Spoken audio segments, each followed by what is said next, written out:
महर्षि उड़िया बाबा को भी एक उपासक ने प्रश्न किया था कि महाराज जी, मन कैसे रुके? तो उड़िया बाबा ने उत्तर दिया, नियम पालन से। यदि हम नियम पर दृढ़ रहें तो मन हमारा क्या कर सकता है? नियम तो परमात्मा देखता है। हम लोग नियम पर दृढ़ नहीं रहते, इसी से हमारे देश की दुर्दशा है। संध्या वंदन तक का नियम जाता रहा है। भजन करने के लिए नियम की बड़ी आवश्यकता। हाँ, बड़े नियम की आवश्यकता है। तो जैसे प्रातः काल से सायंकाल तक की हर व्यक्ति की अपनी एक दिनचर्या होनी चाहिए। ऐसा नहीं कि आज हम 4 बजे उठे, कल 7 बजे उठे, पर फिर मन को आप कंट्रोल नहीं कर पाएंगे। मन के लिए एक दिनचर्या होनी चाहिए कि हमको 10 बजे सोना है, 4 बजे उठ जाना है। तो फिर 4 से 4:15 नहीं होना चाहिए, 4 बजे उठ जाना, ऐसा नियम बना ले। और उठ करके हमको थोड़ी देर नाम जप करना है, थोड़ी देर हमें वाणी जी का गायन करना है, थोड़ी देर हमें ध्यान, एक अपनी दिनचर्या।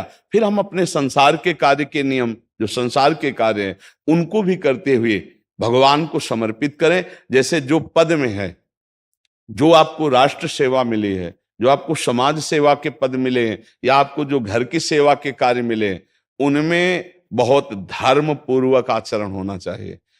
अगर आप अधर्म आचरण करते हैं, अपने पद का दुरुपयोग करते हैं, तो आप सुबह जग करके थोड़ा माला चला लीजिए, फिर भी आपका कल्याण नहीं होगा, क्योंकि आप अपने पद का, अपने सेवा का दुरुपयोग कर रहे हैं। जैसे हम जानते हैं कि अधर्म आचरण है, ये अधर्मी है, हमें पता है दोषी है, और वो हमको कुछ धन दे देता है, और हम उसको मुक्त करवाने की बात सोचते हैं, और जो निर्दोष है उसको फंसा देते हैं।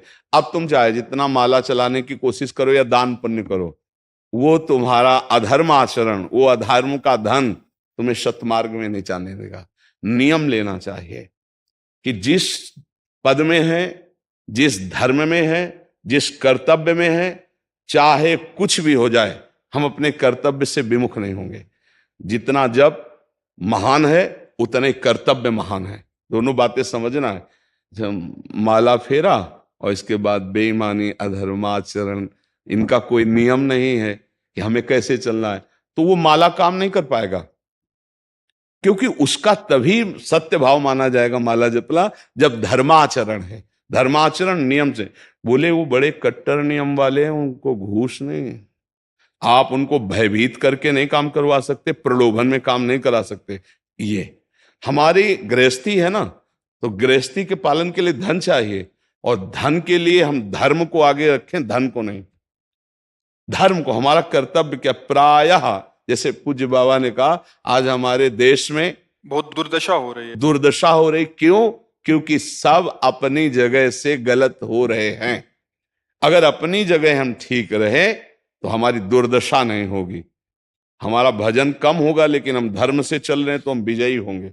हम भगवान को प्रसन्न कर सकते हैं, क्योंकि हमें जो कार्य मिला है वो भगवान का ही कार्य, सृष्टि भगवान का कार्य।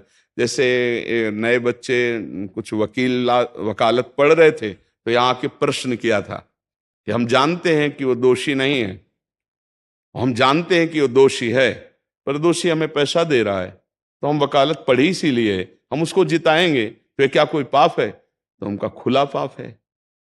बोले नहीं, हमारी कोई ऐसा कंपनी दो, ऐसा कुछ बोले कि हमारी कंपनी को ये सिखाया जाता है, तो हमको तो ये करना ही होगा, अगर नहीं करेंगे तो हमारी वकालत का मतलब क्या रहा? तो नहीं, वकालत का मतलब अधर्मी को मुक्त करवाना नहीं है। वकालत का मतलब अधर्मी के सबूत एकत्रित करके उसको दंड दिलवाना है, और धर्मात्मा को मुक्त करवाना है। अब इसके लिए आपके पास अर्थव्यवस्था अगर कमजोर भी है, तो धर्म व्यवस्था आपकी पूरी है। धर्म व्यवस्था ठीक है तो परिवार स्वस्थ रहेगा, सुखी रहेगा, भगवान आप पर प्रसन्न रहेंगे। अच्छा, फिर हमने तर्क रखा कि जैसे आपकी बहन के साथ कोई गलत व्यवहार करे, आपको पता है, और वो आपको 10 लाख रुपया घूस दे, तो क्या आप उसका पक्ष लेंगे? नहीं। तो फिर दूसरी बहन के साथ किया है। अब यहां विचार करना है ना, अपने भाई का अगर कत्ल किए हो, मुझे पता हो कि ये दोषी है, तो क्या हम पैसे से उसको मुक्त करने देंगे? लगेगा कि जान की बाजी लगा देंगे, और तुम्हें हम, ऐसे ही एक गरीब आदमी की किसी ने हत्या की, तो आपका पक्ष बनता है। पर यह ज्ञान कहां मिलेगा? बिना अध्यात्म के ज्ञान तो मिलेगा नहीं। ज्ञान तो इस बात का मिला कि कैसे पैसा कमाया जाए। अच्छा, वो पैसा यदि अधर्म से आया है तो आपकी दुर्दशा कर देगा, आपकी बुद्धि भ्रष्ट कर देगा।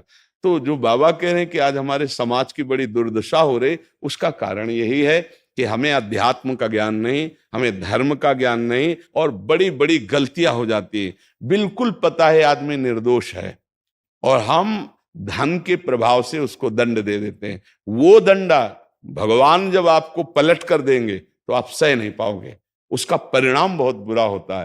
तो इसलिए समाज को चाहिए अपने अपने कर्तव्य का पालन करते हुए एक नियमावली बना ले। जैसे कुछ दुकानों का नियम होता है कि वहां फिक्स रेट होता है, नहीं होता? वहां ये नहीं चलेगा कि कसम से कहते हैं कि तुम्हें हम अपना जान करके कि 100 रुपया मीटर ये मिला है, हम बिल्कुल मुनाफा नहीं ले रहे। नहीं, झूठ क्यों बोल रहे हो? दुकान खोले हो मुनाफा के लिए, झूठ क्यों बोल रहे हो? नहीं लेंगे मुनाफा, हम जितने का लाए हैं उससे मुनाफा लेंगे, पर 120 रुपया मीटर देंगे, कपड़ा बढ़िया है, नाप फिट है, इससे नीचे नहीं उतरेंगे, हमें सफाई देने की जरूरत नहीं है कि हम कसम खाते हैं या ऐसा। जानते हो ये बिजली है, दुकान है, नौकर लगे हैं, तो इसका मुनाफा लेने के लिए दुकान खोलें, कोई दान करने के लिए तो नहीं। तो सबको पता है मुनाफा लेगा, लेकिन एक फिक्स दाम, उसे 10-20 रुपया का मुनाफा लेकर के हम उसको बेच रहे हैं। लेकिन झूठ क्यों बोले? बोले झूठ के बिना धंधा नहीं चलता। नहीं, ऐसा नहीं है। अब असत्य बोलोगे तो उससे जो आपको मुनाफा मिलेगा वो आपकी बुद्धि भ्रष्ट करेगा, और सत्य है कि मुनाफा के लिए है वही चीज, और आप एक फिक्स रेट में दे रहे, बढ़िया है।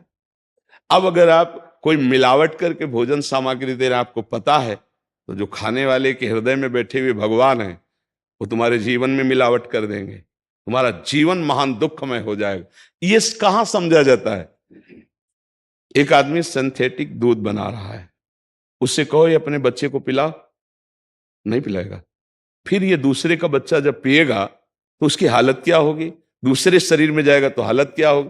वो केवल धन की बुद्धि रख रहा है। एक आदमी घी में केमिकल मिला रहा है, एक ऐसे अभक्ष पदार्थ मिला है, वो स्वयं नहीं खाएगा, लेकिन वो होटलों में भेजा जाएगा, हजारों लाखों लोग खाएंगे, बीमारी बढ़ेगी, उसको रुपया से मतलब है। ये चीज, ये दुर्दशा हर जगह धर्म का ज्ञान न होने के कारण फैल रही, नहीं फैल रही। एक मरीज बीमार है, असली दवाओं में पैसे ज्यादा है, नकली दवा लेकर के असली के दाम में बेच देना, उसको बिल्कुल फायदा ना होना। लेकिन परमात्मा देख रहा है, तुम जानते हो नकली दवा है, वो तो नहीं जानता बेचारा, ज्यादा पढ़े लिखे नहीं, किसान आदमी गांव का आया है, तुमने दे दिया और उसने पैसा दिया असली के। अब वो पैसा तुम्हारी बुद्धि भ्रष्ट करेगा, तुम्हारे परिवार में कलह पैदा करेगा और तुम्हारा पतन कर देगा। ऐसे हर डिपार्टमेंट में, हर विषय में यदि हम अपने धर्म से चले, अपने सत्य से चले और थोड़ा भी भजन होगा, वो आपको उत्तम गति प्रदान करेगा। पर ऐसा कहां समझ में आ रहा? अध्यात्म के बिना भला ऐसा समझ में आएगा? तो इसीलिए कह रहे हैं हमारे देश की दुर्दशा हो रही। पूर्वजों में पहले यह था कि हमारा धर्म नहीं जाना चाहिए चाहे प्राण चले जाएं, हमारा चरित्र नहीं जाना चाहिए चाहे सर्वस्व नष्ट हो जाए। आज इसकी कोई परवाह नहीं, तो उसी से बुद्धि भ्रष्ट हो जाती है, जीवन एक पशुवत आचरण वाला हो जाता है, और वो अपने को बड़ा सुखी समझने लगते हैं कि हमारे पास बड़ा वैभव है। लेकिन प्यारे, उस दिन को याद करो जिस दिन तुम्हारा आखिरी समय होगा, ना तुम्हारा फार्म हाउस जाएगा, ना महल तुम्हारा जाएगा, ना बैंक बैलेंस जाएगा, ना कोई व्यक्ति, और ना ये शरीर। अब तुम्हारे कर्म तुमको भोगवाएंगे। उस समय की कौन याद करता है? अगर उस समय की याद हो तो भय लग जाए कि नहीं नहीं, पाप नहीं करूंगा, क्योंकि जाना है यहां से। अच्छा, कब जाना कुछ पता नहीं, किसी भी समय ट्रांसफर हो सकता है इस शरीर से। तो हमें लगता है कि महापुरुषों के जो वचन है कि हमें एक नियम से जीवन जीना चाहिए, धर्म पूर्वक जीवन जीना चाहिए, अपने कर्तव्य का पालन करना चाहिए। जो हमारे लिए कर्तव्य, आज प्रायः धन प्रधान बुद्धि होने के कारण कर्तव्य स्वाहा हो रहा है। एक विद्यालय में विद्यार्थी के लिए जो गुरु पद में बैठा, उसका क्या कर्तव्य है? वो अपने कर्तव्य को भूला हुआ है। भला छोटे छोटे विद्यार्थियों को, जिनकी नींव पूरे राष्ट्र सेवा में, समाज सेवा में ये बन सकते हैं, अगर उनको हम सही शिक्षा नहीं दी तो उनका पूरा जीवन बर्बाद हो जाएगा। अगर उनको हम गलत सपोर्ट कर दिए तो उनका पूरा जीवन बर्बाद, क्योंकि नया जीवन है। और जगह जगह अपने अपने कर्तव्यों का यदि पालन किया जाए तो पूरा समाज सुखी हो जाए। लेकिन कर्तव्यहीनता आ रही, कोई अपने कर्तव्य को नहीं समझ रहा है। तो यही बात महापुरुष जनों को दुख लगता है कि अगर सब अपने कर्तव्य का पालन करें, धर्म का पालन करें, भगवान का नाम जप करें तो सब सुखी हो जाए। सुख सब चाहते हैं और आचरण दुख वाले करते हैं, इसीलिए सुख नहीं मिल रहा है, परिणाम में हमें दुख मिल रहा है। सच्ची मानना, वो रुपया पूरे परिवार में अशांति पैदा कर देगा। और धर्म पूर्वक 100 रुपया लाओगे और 4-5 परिवार के बैठ के नमक रोटी खाओगे, आनंद से सोओगे, बड़ा प्यार रहेगा, भगवान की कृपा रहेगी। पर ये बात समझ में नहीं आती है। तो ये वृत्ति अगर छोड़ी ना जाएगी तो कुछ भी कर लो, कहीं भी दान पुण्य कर लो, लाभ नहीं मिलेगा। अगर दान देने की बात कही गई है तो धर्म पूर्वक कमाए हुए धन से। अगर आप मेहनत से कमाए हो ना, 10 रुपया दे दोगे ना, तो 10 रुपये का वो आटा लाके अगर 2 रोटी खाएगा तो खूब वजन होगा। वो आप 1 लाख रुपया बेईमानी कर रख दोगे ना, तो बैठे बैठे वो गंदा ही सोचेगा, भजन नहीं होगा। उसका गंदा सोचना और आपका गंदा करना, दोनों मिल करके, उसके कारण भी तो आप बने ना, तो आपका ही पतन हो जाएगा। उसको तो भगवान बचा लेंगे क्योंकि भगवान की शरण में है। तो मुझे लगता है अधर्म के धन से कभी किसी को लाभ नहीं मिलता। तो अपने कर्तव्य का पालन करते हुए यदि नाम जप किया जाए तो बहुत जल्दी हमको लाभ प्राप्त हो जाए। बहुत सुंदर, मतलब ये चर्चा होती है, अगर आप लोग इसको धारण कर लें तो निहाल हो जाएंगे। सच्ची कह रहे, ये जो बातें हैं ये बहुत सुंदर जीवन को पुष्ट करने वाली हैं, पर आप धारण कर लें तो बात है। नहीं नहीं तो जैसे लाभ दिखाई दे रहा 50,000, तभी बातें भूल जाओगे, ये बातें अच्छी नहीं लगेंगी।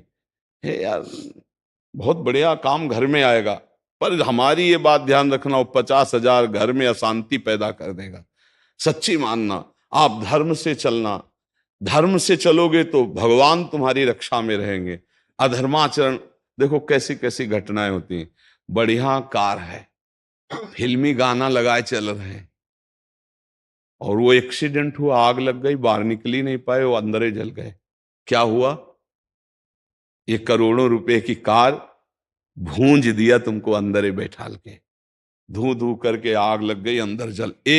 ऐसे जलना चाहते हो या भगवान के आनंद में चिंतन करके शरीर छोटे हो फिर दाह संस्कार हो ऐसे कि सब लोग भगवान के नाम का कीर्तन करते ही जा रहे, फिर आपका अंतिम संस्कार वहां जीवित जल गए? क्या हो सकता है? एक एक पल तुम्हारे कर्म का हिसाब होगा, एक एक सेकंड का। ऐसे कर्म करो कि हमारा अच्छा हिसाब हो, बुरा हिसाब। ये मत समझो कोई देख नहीं रहा, वो देख रहा है जिसको हिसाब करना है, वो देख रहा है। उसके लिए कोई वकील या किसी सबूत की जरूरत नहीं होती, वो सर्वांतर्यामी आपके अंदर बैठे ही देख रहा है। तो सदैव जैसे सत्संग सुन रहे हैं, तो अगर हाथ जोड़ के प्रार्थना है, थोड़ी भी बात मान लोगे तो आप सच्चे सुख के मार्ग में चलने लगोगे। नहीं तो भाई बहुत गंदी हवा चल रही है, माया की बहुत गंदगी ऐसी फैल रही, कलिकाल है ना, कि ये बातें किसी को पसंद नहीं आती। वो बात बताओ कि हम कितना रुपया कमा ले, कैसे कितने भोग भोग ले, और वो अध्यात्म में नहीं है। आपको सच धोखे में मत रहना, अध्यात्म में है। जितना आप धर्म से चलोगे उतना सुखी होगे, और लोक में है जितना धन मिल जाएगा उतना सुखी माना जाएगा। लेकिन वो सुख नहीं है, वो चंद मिनट के लिए